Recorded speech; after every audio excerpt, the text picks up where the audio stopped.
everyone, this is Jonathan Green of MotoAmerica and many other things fast and furious. I'm currently having a good time on the airwaves, but when I'm in town, I listen to JL Unlimited, because that's what you're listening to right now. JL Unlimited Radio. Good afternoon, guys. We're doing another episode here at Road America at round 2, and we have the infamous Navy veterans of Blackall Racing. Tony, how are you doing, brother? We're doing great. Weekend's going awesome. We ended shiny side up. We set personal best, finished personal best, everything along those lines. We had a great weekend.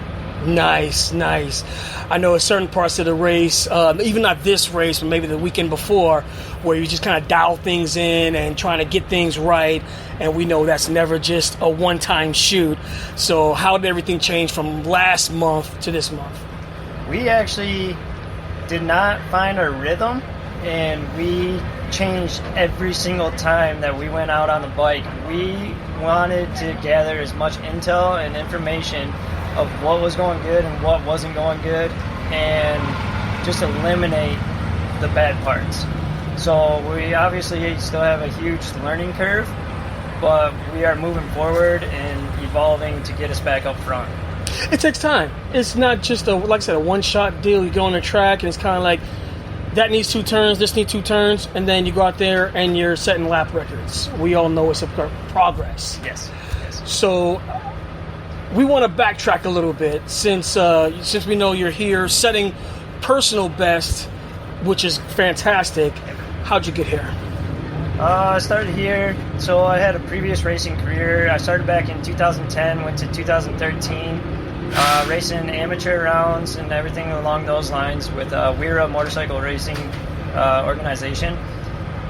Then went for my professional license and got picked up by Triumph North America, who threw me a bone, and they allowed me to race a couple of Triumphs throughout different organizations, and then I went pro. We did 2 rounds. We did 1 round at Mid-Ohio, and then the other round at NOLA, which we don't race there either one of those tracks anymore, excuse me. And I don't think I want to race at NOLA. I don't know if you've been there recently.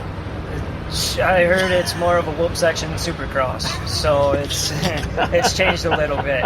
And then did that, and then I kind of went down a dark hallway.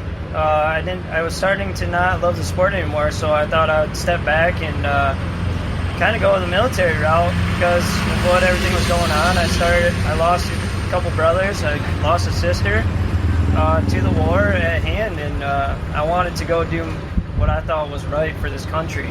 So I stepped back from motorcycles, and I joined the military, and never thought I'd be back in this community again.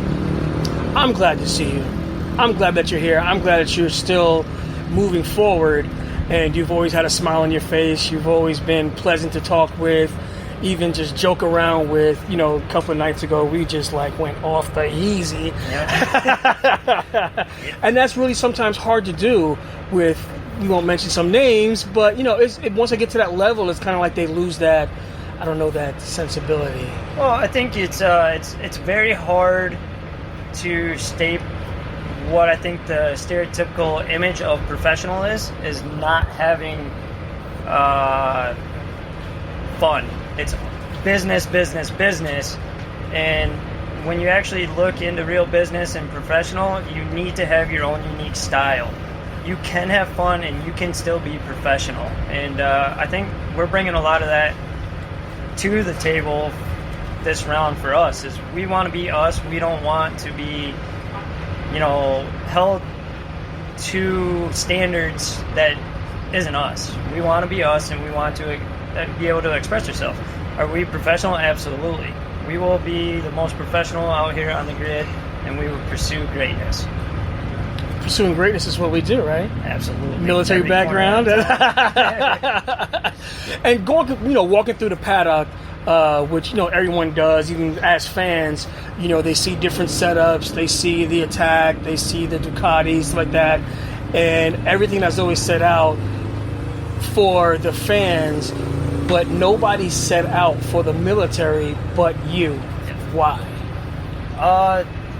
first and foremost, my brothers and sisters that are still fighting, that have fought, everyone that, gave their life for this country. We definitely want to give back to all the families.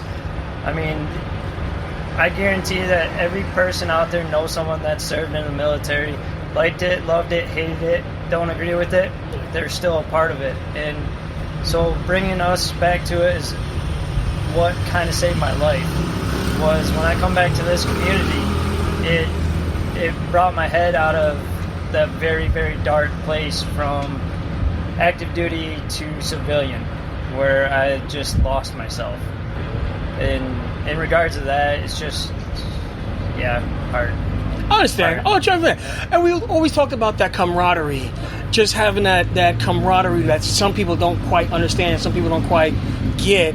It's kind of like you really don't get it until you see that person. It's kind of like just looking at them, it's just like, not like you've been through something, but it's kind of like, I know you. Yes, it's such the brotherhood and everything, brother, sisterhood, everything along those lines. It's the community is what makes us feel normal. When we're all solo and we're all by ourselves, we seem to get lost in so many thoughts and so many things that we hear that we lose ourselves. And then we come back to the track and we meet up with our community. We're ourselves again. Yeah. So I set out to always be a patriot, always be a warrior, embrace the suck. It's just that 1% mentality, the grit, initiative, and just, I want to always care about these soldiers and people that are dedicating their lives to protect us. Gotcha. So even onto your team, you actually have current active duty military, or do you have reserve military working with you? Right now, everyone is veteran. Right now, we may have active soon, depending on deployment. But other than that, it's all veteran and civilian. So it's a mix, and we are also teamed up with Vet to Track organization, which helps with veterans with PTSD kind of find their place and get a community that they think that they lost. It's not to be a bummer or anything. It's just like it's the community never really understands or realizes that the military community is always needing support and always giving support. We're always so selfless, and that's what I always see in you. Yeah. Thank you for that. I don't know. It's just you're always supposed to be that rock, that boulder. You never show weakness while you're in, and it's hard to come back to civilian life to where, I mean, not to sound bad or anything, but there's a lot of weakness out there, and people can't comprehend or can't deal with it. So we have a hard conversation of trying to understand one another. Right. So building that bridge and evolving to be around one another and have the conversations and use the vocabulary, everything along those lines is what makes it great. So it's just push forward. Just push forward. Onward, my say. Well, if people don't understand that, then I would say go. They say, go hug a vet. I remember hearing that a couple years ago. I don't know if I'm showing my age right about now. The only one that I know is go pound sand. When you're getting in trouble. So that's on the other side. Yeah. We don't want to do that. No. So you said you've organized and you're actually communicating with other organizations. Yes, so like previously stated, Vet to Track, we teamed up with them. We're also looking into other organizations, just remembering everything along those lines. We like to work with everybody. We want to reach every community that's never even known about the sport or the community or anything along those lines. Don't worry about that. We'll call that technical difficulties. Perfect. I love it. So when you've been, I hate saying that, when you've been coming back to the sport, what was the drive because I know that you told me before that racing before wasn't any fun. What kind of clicked personally, besides outside influences? What clicked personally is like, you know what? I need to get back to doing wheelies, going fast, and hitting 180 miles an hour. The adrenaline, right up front, was it reminded me of the military and the missions and everything along those lines of pressing forward. The adrenaline, and then the people. The people is what really brought me back. The camaraderie. The motorcycles are just a huge, awesome side of it, but the camaraderie, everything along those lines is what really has got me here and got me alive. So I'm alive because of this, because I have an outlet to channel the negative. So, and it doesn't matter if you're military or not, you'll always have a bad day. And if you can't move forward or channel it into a situation, it's just going to build and build and build. And luckily for me, I have a great wife that's also a veteran, and she found my channel. She got me pointed back in onto motorcycles, and she's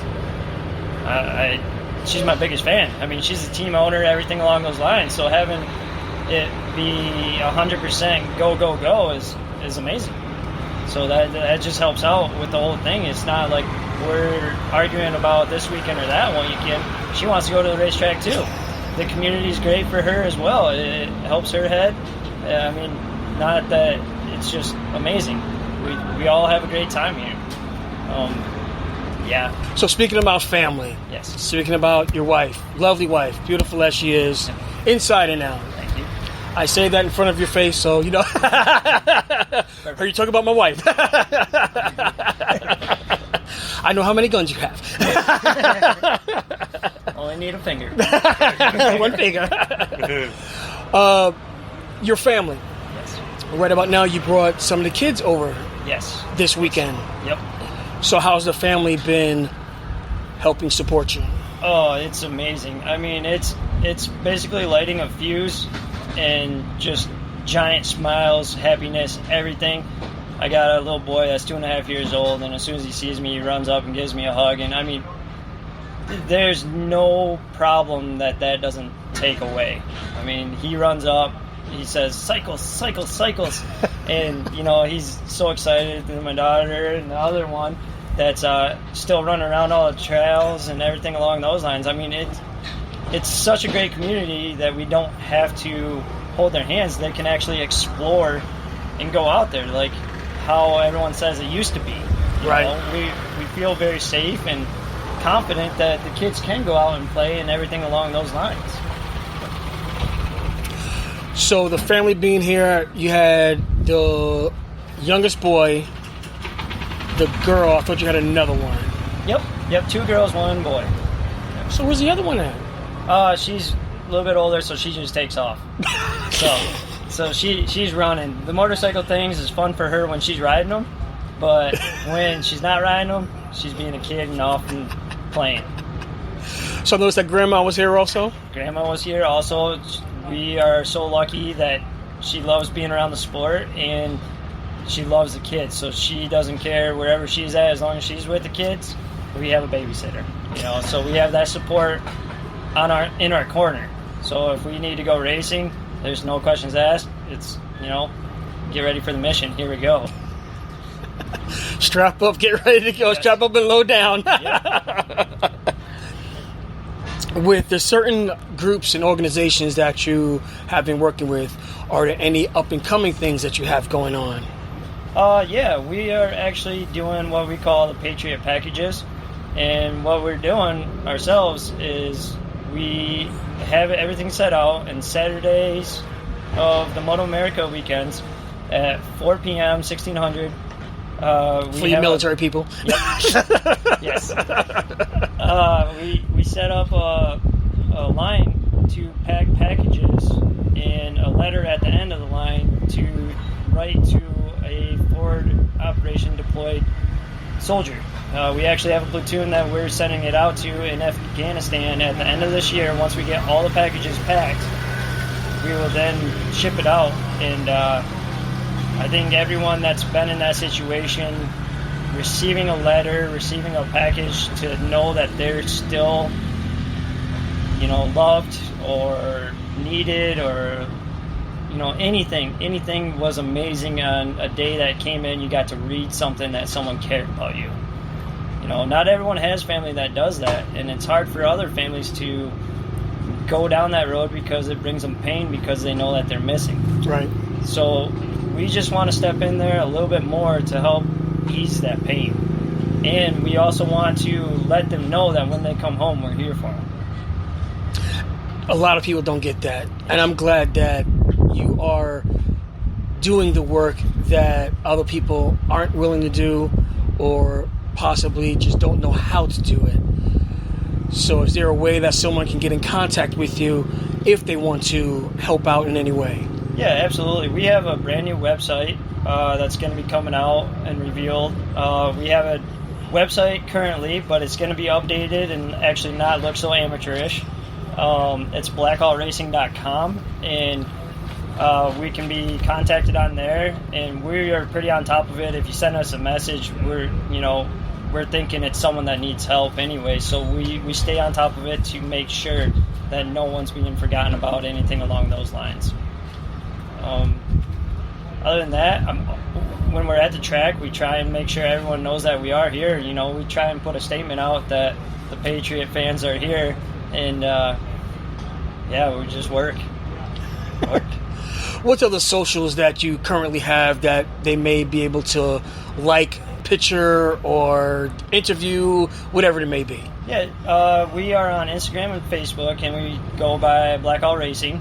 We also have personal accounts, and mine's Tony Blackall. It's very public. If you don't want to send me a friend request because you're nervous of me or a little shy, you can still message me, see what we're doing and where we're at, to inform you of the situation. So we're going to wrap it up really quick with Tony. I appreciate you spending the time with us, letting everybody know what you're here for. Not just here for racing, here for the Patriots, not Patriots, but the citizens, yes, of the country. And if any support that we can do, you always have our support from everybody here at J Unlimited. We all are veterans ourselves, so the first thing we're going to do is support our fellow veterans. So we want to thank you for taking us and taking us on a Blackall trip. Yes, thank you so much for having me. I mean, this is amazing. You can probably tell it's my first interview ever, and it's a little bit hard to talk about yourself. So maybe I'll get a little bit better at this, or become a little bit faster to do this again. No worries. As we have trucks blazing past us, make sure you guys check on to MotoAmerica.com, where you can see all the races, all the fans, all the fan interactions. Next round is going to be at Road Atlanta at the end of June, the end of July, going into August. So make sure you hit us up, MotoAmerica.com, and make sure you follow the interview at J Unlimited at Spreaker.com. Next time, talk to you later, guys.